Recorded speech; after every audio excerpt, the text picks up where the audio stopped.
بارے میں فرمایا تھا کہ الہی یہ تیرے پر اسرار بندے، الہی یہ تیرے پر اسرار بندے جنہیں تو نے بخشا ہے ذوق خدائی، دونوں ان کی ٹھوکر سے صحرا و دریا سمٹ کر پہاڑ ان کی حیبت سے رائی۔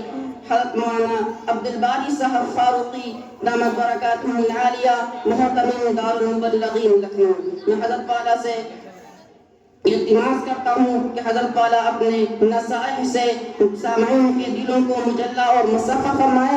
حضرت والا کا آخری کتاب ہے اور حضرت والا ہی کے دعا سے مجلس کا اختتام ہے۔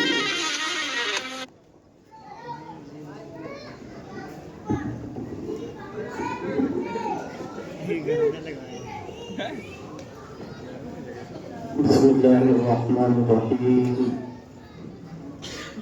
الحمد للہ نحمده ونستعینه ونستغفره ونؤمن به ونتوکل علیہ ونعوذ باللہ من شرور انفسنا ومن سیئات اعمالنا، من يهده الله فلا مضل له ومن يضلله فلا هادي له، ونشهد أن لا إله إلا الله وحده لا شريك له، ونشهد أن سيدنا ونبينا ومولانا محمدا عبده ورسوله صلى الله تعالى عليه وعلى آله وأصحابه وأزواجه وذرياته وسلم۔ رب اشرح لي صدري ويسر لي أمري واحلل عقدة من لساني يفقهوا قولي، أما بعد فأعوذ بالله من الشيطان الرجيم، بسم الله الرحمن الرحيم، تبارك الذي نزل الفرقان على عبده ليكون للعالمين نذيرا، صدق الله العظيم۔ حضرات علماء اکرام، بزرگان دین، قابل قدر معزز حاضرین جلسہ،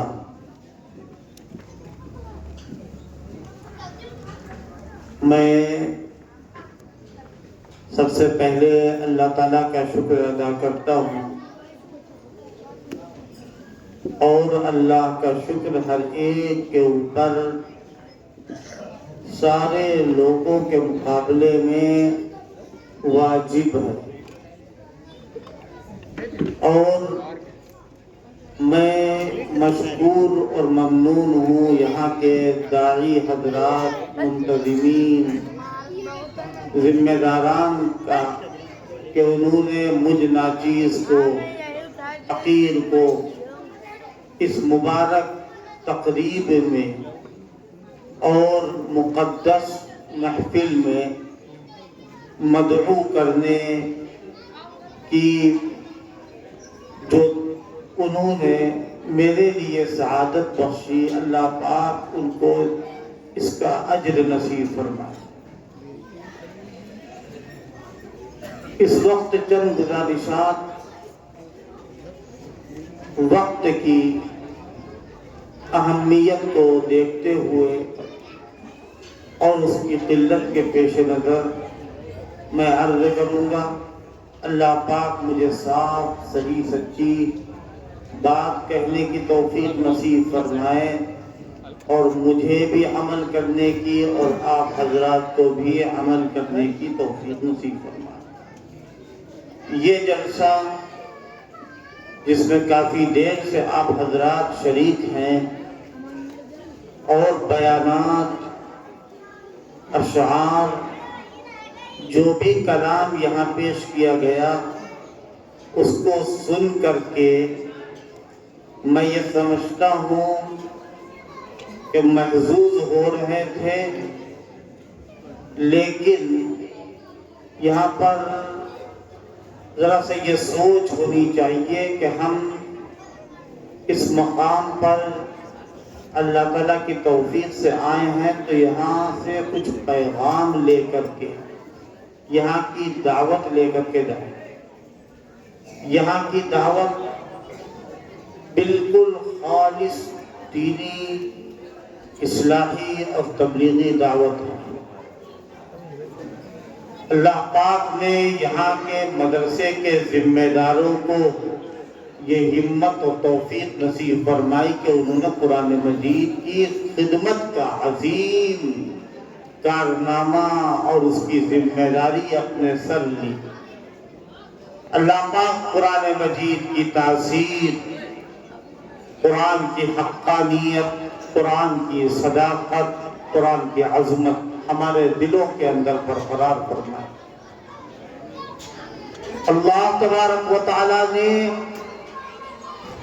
ہم کو عام انسانوں سے ہٹ کر کے امت مسلمہ بنایا، اور امت مسلمہ کے اوپر اللہ تعالیٰ کا یہ احسان ہے کہ پہلے تو اس نے تمام امتوں میں سب سے افضل، سب سے اعلیٰ، سب سے بالا، سب سے بڑھ کر امت بنایا ساری امتوں میں۔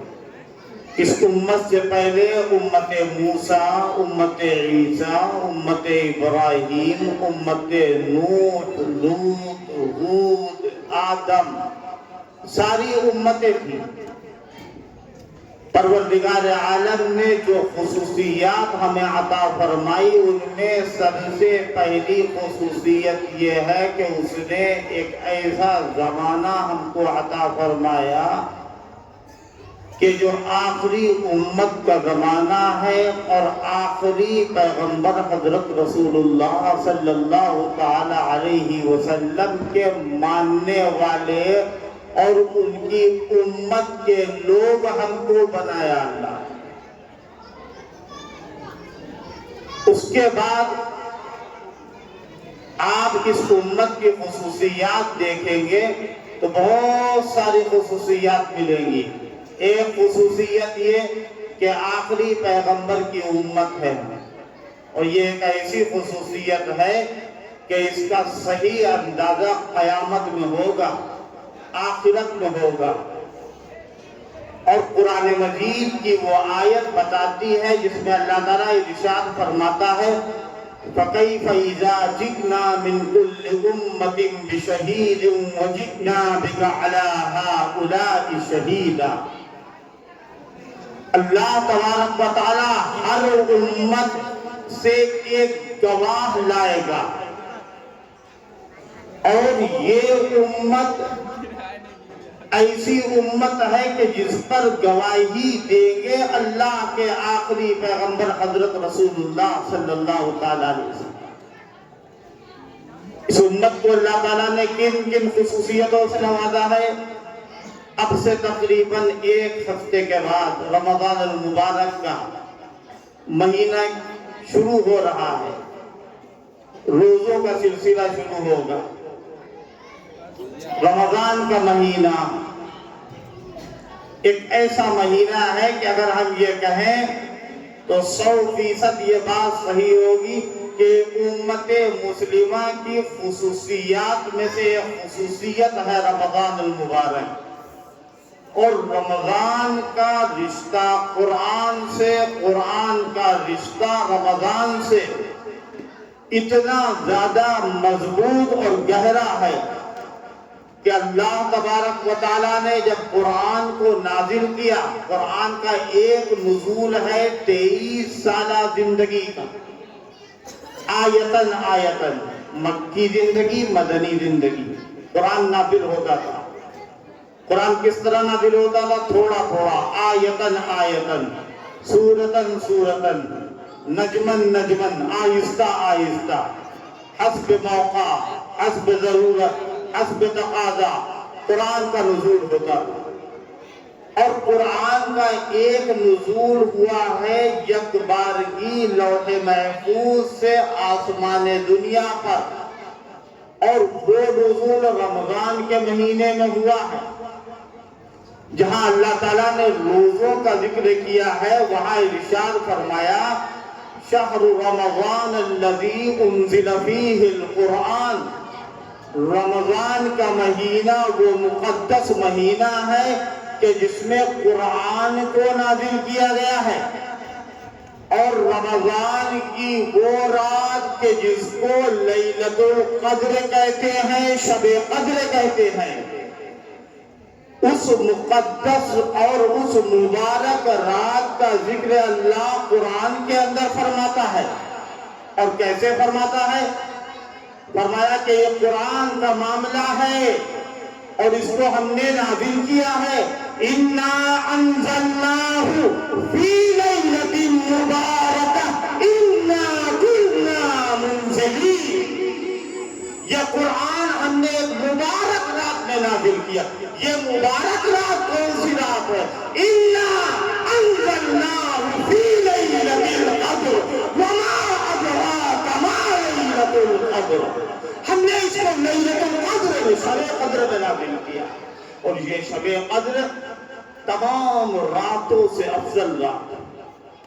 تو اتنی بات تو سمجھ لیجئے کہ قرآن کا نازل ہونا یک بارگی رمضان کے مہینے میں اور لیلۃ القدر میں، اور آہستہ آہستہ قرآن نازل ہوتا ہے۔ حضور پاک علیہ السلام کے پاس فرشتہ آتا تھا، اور آج ماشاءاللہ کتنے حافظ ہوں گے اس مدرسے میں بھی، اس مجمع کے اندر بھی، اس بستی محلے کے اندر۔ آپ حفاظ کی اگر تعداد گننا چاہیں گے تو میں سمجھتا ہوں، اور آپ لوگ اس کی تائید بھی کریں گے، اور یہ حقیقت ہے کہ مسجدیں جو ہیں وہ حفاظ کے مقابلے میں کم ہیں، حفاظ زیادہ ہیں، حافظوں کی تعداد زیادہ ہے۔ بہت سارے حافظ ایسے ہوتے ہیں کہ جن کو مسجد نہیں ملتی، وہ کسی کارخانے میں سنا رہے ہیں، چھت میں سنا رہے ہیں، ہال میں سنا رہے ہیں، کہیں آنگن میں سنا رہے ہیں، کہیں پارک میں سنا رہے ہیں۔ کیوں؟ اس لیے کہ حافظ قرآن کی تعداد زیادہ ہے۔ یہ حافظ قرآن کی تعداد کیسے زیادہ ہوئی، لوگ کیسے حفظ کر لیتے ہیں؟ اگر یہ کہا جائے کہ قرآن مجید کا حفظ کر لینا تو بے فائدہ ہے۔ قرآن کو اگر بچہ یاد کر لے رہا ہے، حافظ قرآن ہو جا رہا ہے، سمجھ نہیں رہا ہے، تو سمجھنا ایک الگ چیز ہے۔ قرآن کے حروف کو پڑھنا، قرآن کے الفاظ کو پڑھنا ایک الگ چیز ہے، اس کا الگ سوال ہے۔ یہ نہیں کہ قرآن اگر پڑھا جا رہا ہے بغیر سمجھے، اگر کوئی عام آدمی جس کو ٹھیک سے پڑھنا نہیں آتا ہے، وہ قرآن کو پڑھ رہا ہے، اٹک اٹک کر کے پڑھ رہا ہے، مشقت سے پڑھ رہا ہے، محنت کر رہا ہے، تو کیا اس کو ثواب نہیں ملے گا؟ پڑھنے کا بھی ثواب ملے گا، اور جو اس کی مشقت ہے اس کا بھی ثواب ملے گا۔ قرآن مجید بچہ حفظ کر لیتا ہے، کتنی عمر میں کر لیتا ہے؟ زیادہ سے زیادہ 15 سال، کم سے کم 11 سال میں، 12 سال میں حافظ ہو جاتا ہے۔ سوچ لیجیے ذرا، دنیا کے اندر کوئی ایسی تحریر، کوئی ایسی کتاب نہیں ہے، یہاں تک کہ بخاری، مسلم جو حدیث کی صحیح کتابیں، ان کا بھی حافظ آپ کو جلدی نہیں ملے گا۔ وہ حضور پاک علیہ السلام کا کلام ہے، اللہ کی وحی ہے، لیکن اس کا بھی حافظ نہیں ملے گا۔ حافظ کس کے ملتے ہیں؟ گلیوں میں، کوچوں میں، محلوں کے اندر، مسلمانوں کی تھوڑی سی آبادی آپ کو دکھے گی، وہاں حافظ قرآن۔ یہ سلسلہ کہاں سے چلا؟ جب آقائے نامدار، امام الانبیاء، تاجدار مدینہ، جناب محمد رسول اللہ صلی اللہ تعالی علیہ وسلم پر قرآن نازل ہو رہا تھا، تو اس وقت آپ بھی یہ اندیشہ کر رہے تھے کہ جبرائیل اللہ کا کلام لا رہا ہے اور ہم تک پیش کر رہا ہے، اور یہ چلا جائے گا؟ کیا گارنٹی ہے کہ جو اس نے ہمارے تک پہنچایا ہے وہ میں یاد رکھوں؟ لہذا آپ اس خطرے سے جلدی جلدی قرآن کو پڑھنے لگتے کہ فرشتے کے جانے سے پہلے یاد کریں۔ تو اللہ تبارک و تعالیٰ نے قرآن مجید کے اندر آیتیں نازل فرمائی، اور کیا فرمایا؟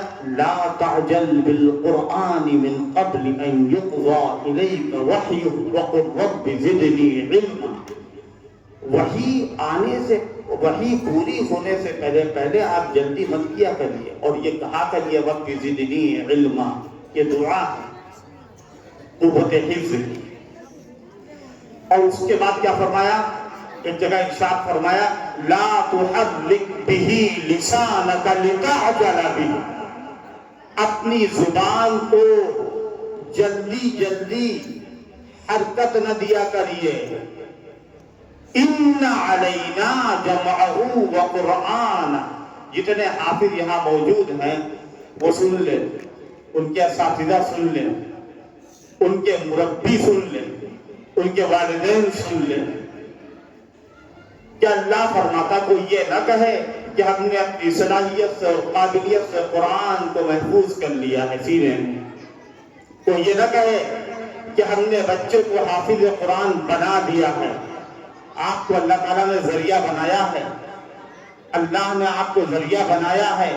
جیسے جبرائیل ذریعہ تھے قرآن کے لانے کا، اللہ نے کیا فرمایا علمہ شدید القوى ذو مرة فاستوى وهو بالأفق الأعلى ثم دنا فتدلى، کہ جو فرشتہ طاقتور فرشتہ ہے اس نے پیغمبر آخر الزمان محمد بن عبد اللہ ابن عبد المطلب محمد رسول اللہ کو قرآن سکھایا. لیکن سکھانے والا کون ہے؟ فرشتہ نہیں ہے. قرآن اس کا جواب دیتا ہے. اور کیا جواب دیتا ہے؟ قرآن کہتا ہے الرحمن علم القرآن خلق الانسان علمہ البیان. وہ خدا رحمان ہے، وہ خدا رحمان ہے کہ جس نے انسان کو قرآن سکھلایا. قرآن اللہ سکھلاتا ہے. اللہ نے اپنے پیغمبر سے کہا، کیا کہا؟ کہ دیکھیے قرآن آپ کے سینے میں محفوظ رہے گا. کیسے؟ کون کرے گا؟ فرمایا ان علینا جمعہ وقرآن، قرآن کو سینے میں جمع کر دینا اور اس کو پڑھا دینا آپ کی ذمہ داری نہیں ہے، یہ ہمارا کمال ہے. اللہ کہتا ہے. اللہ کیا کہتا ہے؟ آپ پڑھیں گے کیسے؟ حضور نے کیسے پڑھا؟ جیسا جبرائیل سے سنا. اور جبرائیل نے کیسا سنایا؟ اللہ فرماتا ہے فَإِذَا قَرَأْنَاهُ فَاتَّبِعْ قُرْآنَ ثُمَّ إِنَّ عَلَيْنَا بَيَانَ. اے پیغمبر جیسا ہم آپ کو پڑھائیں گے، جبرائیل جیسا قرآن لائیں گے ویسے ہی آپ کو پڑھنا ہے. اور اس کے بعد اس کو جمع کر دینا اور اس کو بیان کر دینا بھی یہ ہماری ذمہ داری ہے. معلوم یہ ہوا اور پتہ یہ چلا کہ قرآن کے الفاظ بھی قرآن ہے، قرآن کے معنی بھی قرآن. کیا کہا اللہ نے؟ ان علینا جمعہ وقرآنہ فإذا قرأناہ فاتبع قرآنہ ثم ان علینا بیان.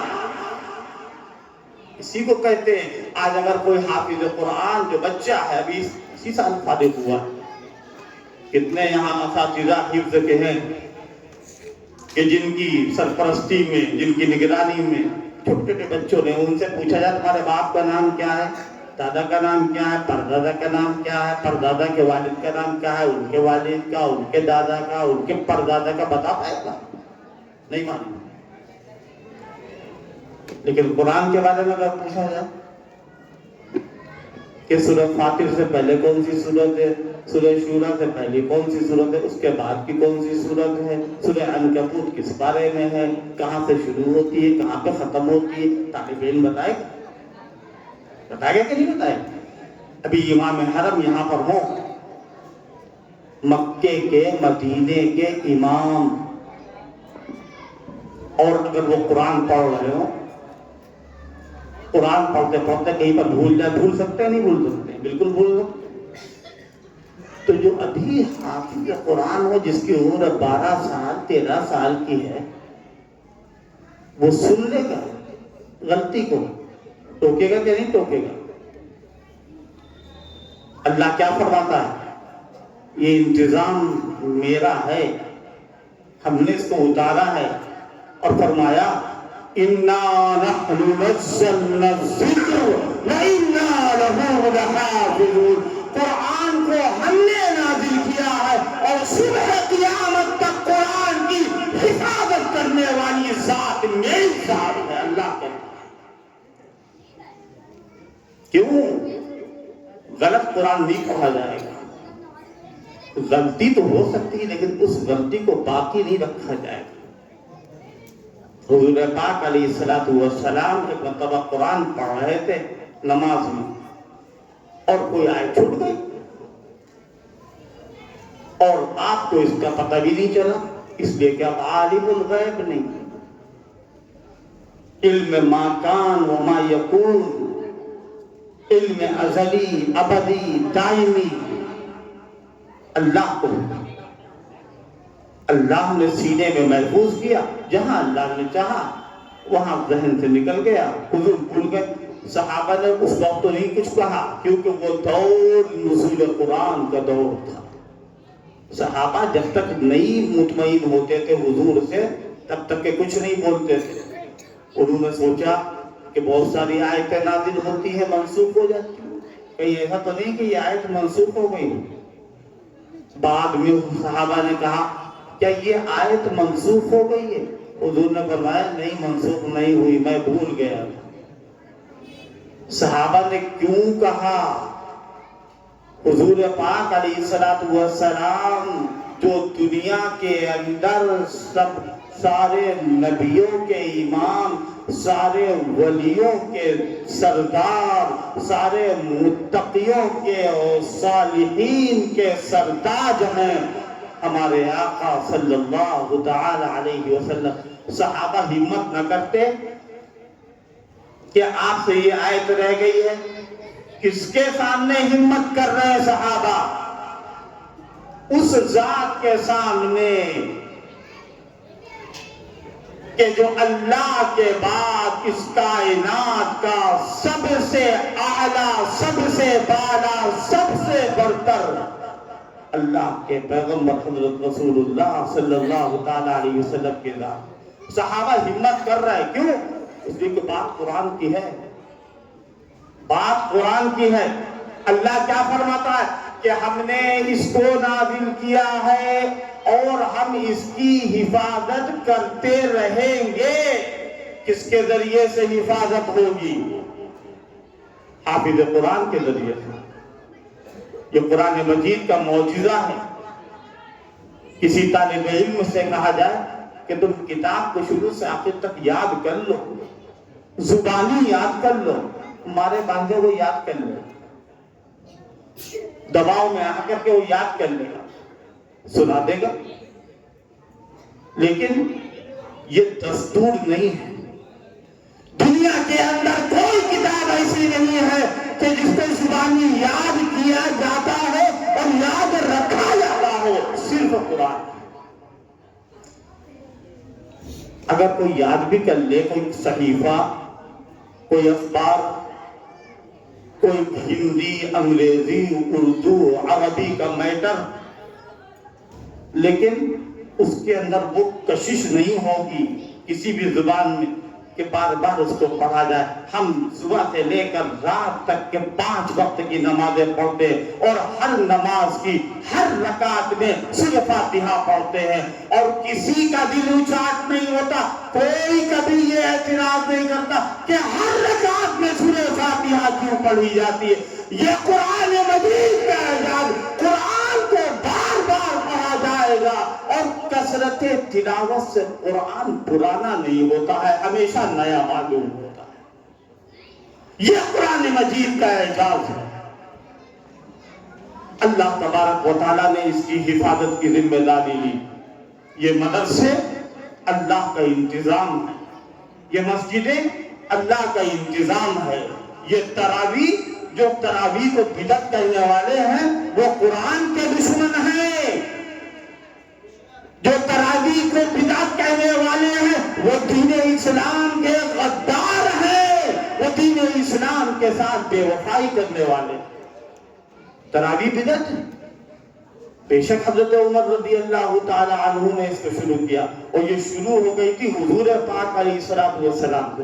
حضور پاک صلی اللہ تعالی علیہ وسلم کی زندگی میں تراویح مشروع ہو گئی تھی اور آپ سے ثابت ہے، لیکن پورے رمضان تراویح یہ حضرت عمر کے دور خلافت سے شروع ہوئی۔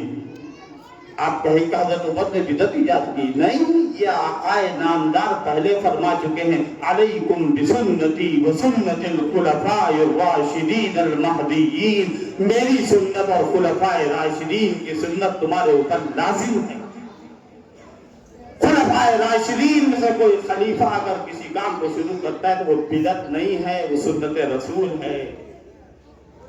حضرت عمر نے اپنے دور خلافت میں، اس وقت حضرت علی بھی موجود تھے، جب دیکھا حضرت علی نے تراویح کی رونق کو، کتنی رونق ہوتی، رمضان آتا ہے، کہیں 5 پارے ہو رہے ہیں، کہیں 2 پارے، کہیں 3 پارے، کہیں 2.5 پارے، ہونا تو یہ چاہیے کہ قرآن کو بہت دل جمعی کے ساتھ، قرآن کو بہت ہی زیادہ اہتمام کے ساتھ، وہ تو یہ کہ پورے رمضان تراویح چلے، لیکن 5 پارے جو پڑھے جاتے ہیں ناجائز اور حرام نہیں ہے۔ یاد رکھیے گا، قرآن مجید کو جس طریقے سے ٹھہر ٹھہر کر کے پڑھنا درست ہے، اگر تیز قرآن مجید پڑھتا ہے کوئی تراویح تو وہ بھی ناجائز نہیں ہے۔ اگر حروف صحیح ادا کر رہا ہے، مخارج صحیح ہو رہے ہیں، ناجائز نہیں ہے۔ قرآن کو تراویح میں پڑھا جا رہا ہے۔ حضرت علی رضی اللہ تعالی عنہ نے دیکھا کہ بالکل نیا ماحول، مسجدیں آباد ہو رہی ہیں اور پورے رمضان رونق ہو رہی ہے، روشنی ہو رہی ہے تراویح کی برکت سے، اور وہ دعا کر رہے ہیں۔ اور کیا دعا مانگ رہے ہیں؟ کہتے ہیں اللہم نور قبر عمر، اللہم نور قبر عمر کما نور مساجدنا، اے اللہ تو عمر کی قبر کو منور کر دے جیسے اس نے ہماری مسجدوں کو نورانی بنایا۔ حضرت علی دعا مانگ رہے، یہ ہے تراویح کی برکت۔ آج حافظ قرآن، اللہ تعالیٰ، میں تو ساری باتیں اسی پر کہہ رہا ہوں اس وقت۔ دوسری بات یہ، سلسلے کو میں ختم کر رہا ہوں، بس 2-4-5 منٹ کی بات اور ہے۔ رمضان آ رہا، مسلمان 100% مسلمان ہونے چاہیے کہ نہیں ہونے چاہیے؟ اور 100% کب ہوں گے؟ جب ایک چیز کو مانیں دوسری چیز کو نہ مانیں۔ ہم شعبان کو نہیں مانیں گے، ہم رجب کو نہیں مانیں گے، ہم ذوالقعدہ کو نہیں مانیں گے، ذوالحجہ کو نہیں مانیں گے، صرف رمضان میں ہم مسلمان رہیں گے، پاک رہیں گے، نمازی بنیں گے، تہجد گزار بنیں گے۔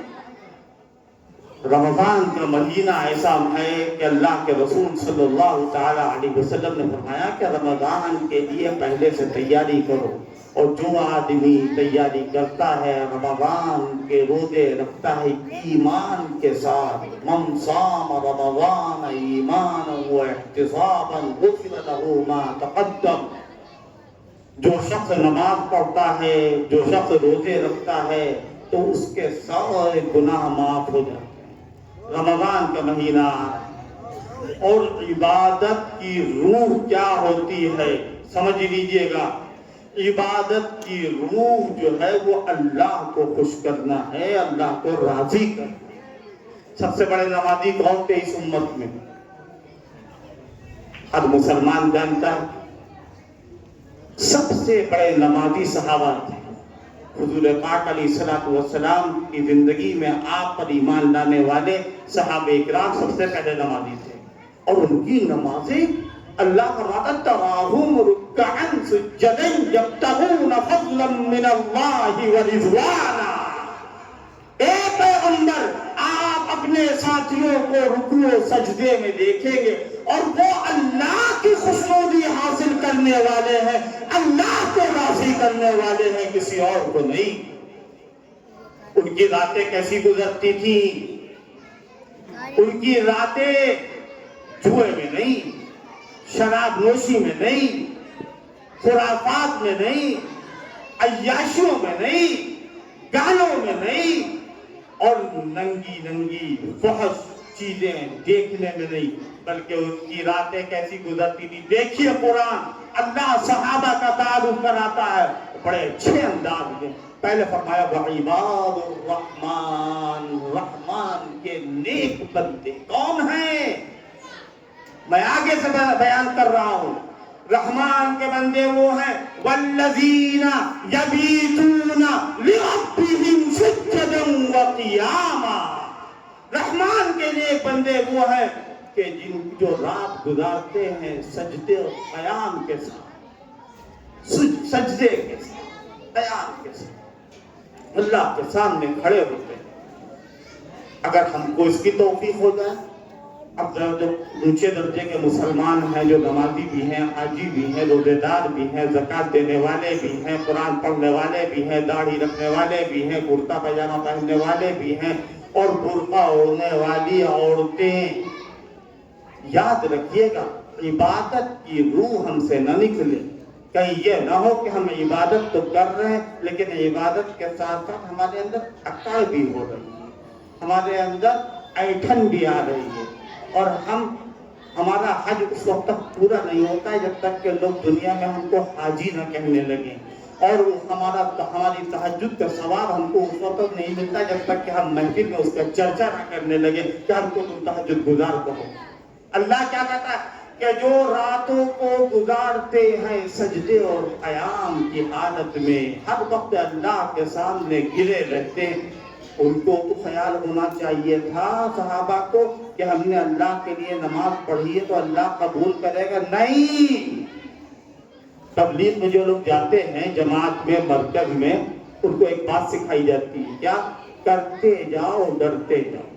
یہ کرتے جاؤ ڈرتے جاؤ کیا چیز ہوتی؟ یہی کہ رات بھر عبادت کی اور عبادت کے بعد اللہ سے یہ دعا نہیں کرتے کہ اللہ تجھے میں نے خوش کر دیا اور تجھے راضی کر دیا لہذا تو اپنا انعام ہمارے اوپر بھیج دے. نہیں، وہ کیا کہتے ہیں؟ وہ کہتے ہیں ربنا اصرف عنا عذاب جہنم ان عذابها کان غراما. اے اللہ، ہم نے تیرے لیے نماز تو پڑھی ہے لیکن جیسی کیسی نماز ہوئی ہے تو سننے والا ہے، جاننے والا ہے، ہم سے قصور ہوئے ہوں گے لہذا جہنم کے عذاب کو ہم سے ہٹا دے. یہ دعا مانگنا کہ ہم نے عبادت کی ہے لیکن عبادت قبول ہوئی یا نہیں ہوئی اس میں میرا کوئی دخل نہیں ہے. تیرا رحم و کرم ہوگا، تیرا احسان ہوگا، تیرا فضل ہوگا، تیری مہربانی ہوگی تو میری عبادتیں قبول ہوگی. جتائیے نہیں، ظاہر نہ کریے اپنی نماز. حدیث کے اندر کیا آیا ہے؟ سبعۃ یظلھم اللہ فی ظلہ یوم لا ظل الا ظلہ. 7 خوش نصیب ایسے ہیں کہ جن کو اللہ اپنے عرش کے سائے میں اس دن لے لے گا کہ جس دن اللہ کے عرش کے سائے کے علاوہ کوئی اور سایہ نہیں ہو. وہ کون لوگ ہوں گے؟ وہ ایسے لوگ ہوں گے جنہوں نے اللہ کو یاد کیا ہوگا. ذکر اللہ خالیا ففاضت عیناہ. ان کی آنکھوں سے آنسو جاری ہوں گے لوگوں کو دکھانے کے لیے نہیں، تنہائی اور خلوت میں، تہجد میں. تہجد کا بہت ثواب ہے. سب سے پہلی بات یہ کہ تہجد کی نماز یا تہجد کی دعا، تہجد کی عبادت تنہائی میں ہوگی. اور تنہائی میں جب اللہ کا بندہ اللہ کو پکارتا، حضرت زکریا نے تنہائی کو ہی تو پسند کیا تھا. اذ نادا ربہ نداء خفیا. حضرت زکریا کو اولاد چاہیے تھی اور اللہ سے وہ چپکے سے دعا مانگتے ہیں. یہ نہیں کہتے کہ اللہ میں اس قابل ہوں، نہیں، کہتے ربی انی وہن العظم منی واشتعل الرأس شیبا ولم اکن بدعائک ربی شقیا. اے اللہ، اے پالنہار، اے پروردگار، مجھے بڑھاپا لاحق ہے اور میری بیوی بھی اس لائق نہیں ہے اور میں کبر سنی کا شکار ہوں اور میں اپنے بعد اس کا اندیشہ کرتا ہوں. انی خفت الموالی من ورائی وکانت كانت امرأتي عاقرا فهب لي من لدنك وليا. اے اللہ تو ہم کو ایک صالح دیندار اولاد عطا کر دے. وہ کون دیندار اولاد ہوگی؟ یرثنی ویرث من آل یعقوب واجعلہ رب رضیا. یہ سورہ مریم کی آیت ہے. اللہ کے بندے کون ہوتے ہیں جو اللہ کو تنہائی میں پکارتے ہیں؟ اور اللہ کو تنہائی میں جب پکارتے ہیں تو اس وقت بندے اور اللہ کے درمیان کوئی نہیں ہوتا. رمضان کا پورا مہینہ ملنے والا ہے.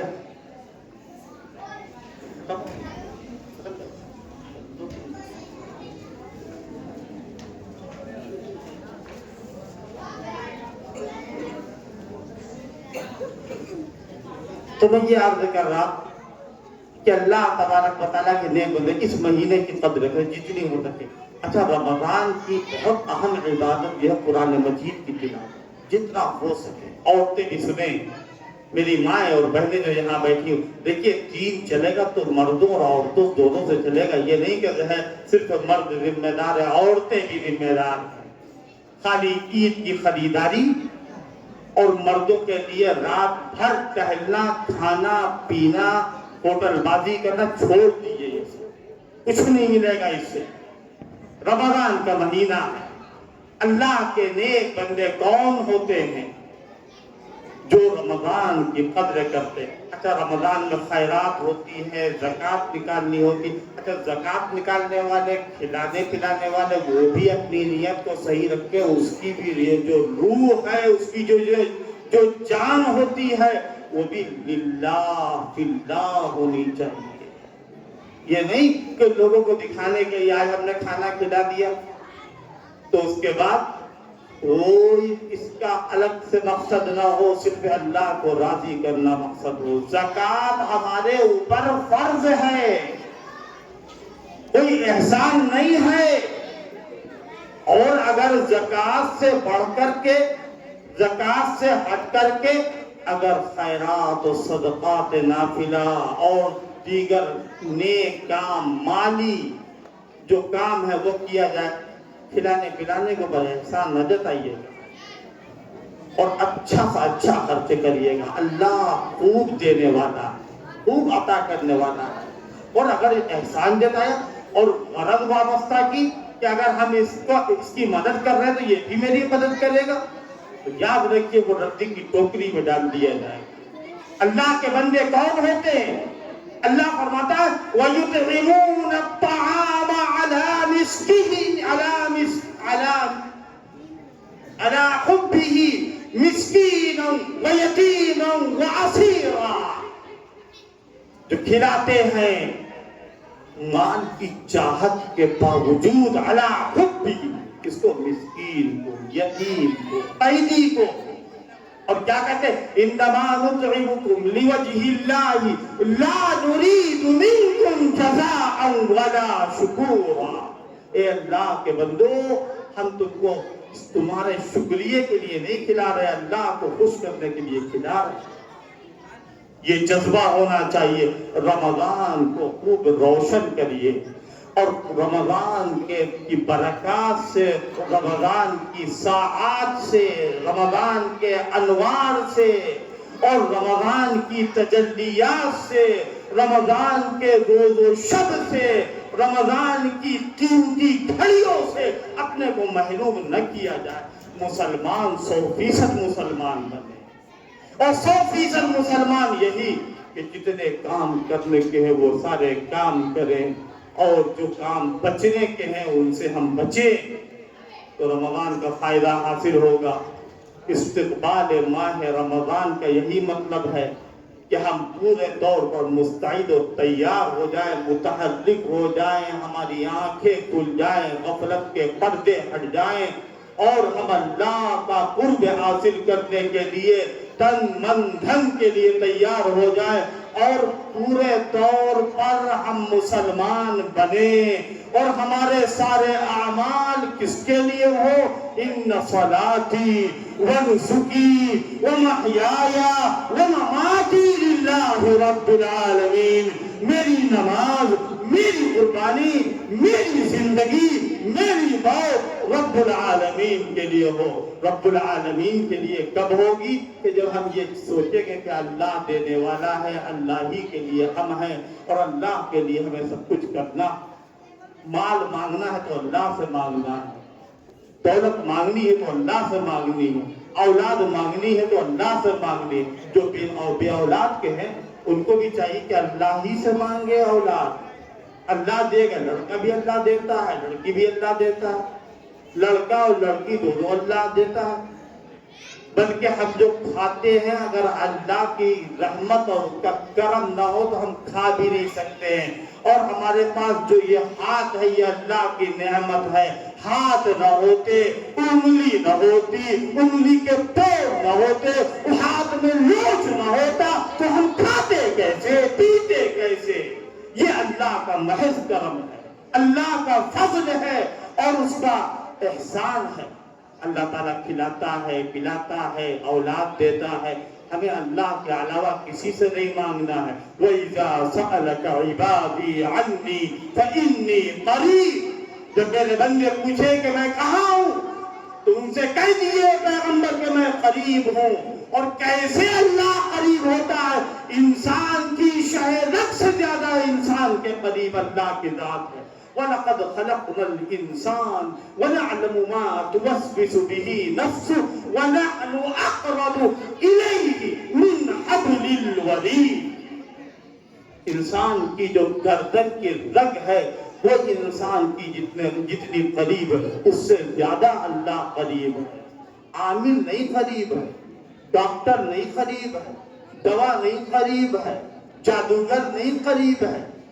اگر آپ کے مسائل کا حل ہے تو وہ اللہ کی پناہ میں ہے، شیطان کی پناہ میں نہیں ہے. اور دنیا کے اندر جو شفا دینے کا ذریعہ ہے وہ ذریعہ ہے. جو شفا دینے اور رزق دینے کا سبب ہے دکان، کاروبار، کھیتی باڑی، ملازمت، تجارت، پیشہ، یہ سب سبب ہے. سبب کو سبب کے درجے میں رکھو اور اللہ مسبب الاسباب ہے، اس کو مسبب الاسباب کے درجے میں رکھو. اللہ کی ذات ایسی ہے. اولاد کوئی نہیں دیتا. یخلق ما یشاء، وہ جسے چاہتا ہے جیسے چاہتا ہے پیدا کرتا ہے. تمہیں اولاد چاہیے؟ یہب لمن یشاء اناثا، جسے چاہتا ہے وہ بیٹیاں دیتا ہے. ویہب لمن یشاء الذکور، جسے چاہتا ہے بیٹے دیتا ہے. او یزوجہم ذکرانا واناثا ویجعل من یشاء عقیما، جسے چاہتا ہے بیٹے بیٹیاں دونوں دیتا ہے اور جسے چاہتا ہے وہ کچھ بھی نہیں دیتا. جب اللہ کا فیصلہ ہوگا کہ کچھ نہیں ملے گا تو دنیا کی کوئی طاقت دے نہیں سکتی. یہ چند باتیں جو قرآن اور حدیث سے اس وقت میرے سمجھ میں آئی میں نے آپ کی خدمت میں عرض کر دی. بس یہ بیان اس وقت کافی ہوگا کہ جب ہم رمضان المبارک کے مہینے اس کے روزوں کو اپنے سینے سے لگائیں اور اپنے دل میں اس کو جگہ دیں اور سب کچھ ہم رمضان کے لیے پیش کر دیں. رمضان یہ امت مسلمہ کی خصوصیت، اللہ کی نعمت ہے. ہم اپنے گناہوں کی معافی کریں اور اللہ سے معافی مانگیں. اللہ کا وعدہ ہے انی لغفار لمن تاب وآمن وعمل صالحا ثم اهتدى. میں توبہ کرنے والے کی توبہ کی وجہ سے معاف کرنے والا ہوں، بخشنے والا ہوں. اللہ تعالیٰ رمضان المبارک کے مہینے کو ہمارے نوجوانوں کے لیے، بوڑھوں کے لیے، بچوں کے لیے، ماؤں بہنوں کے لیے، بچیوں کے لیے، یا اللہ تمام مسلمانوں کے لیے سعادت، برکت، بشارت، رحمت، ہدایت اور عظمت کا ذریعہ بنا دے. اللہ اس مہینے کو اس ملک کے اندر تمام مذاہب کے رہنے والوں کے لیے امن و امان کا پیغام بنا دے. اللہ ہماری ان گزارشات کو قبول فرمائے. آمین. وآخر دعوانا الحمدللہ رب العالمین.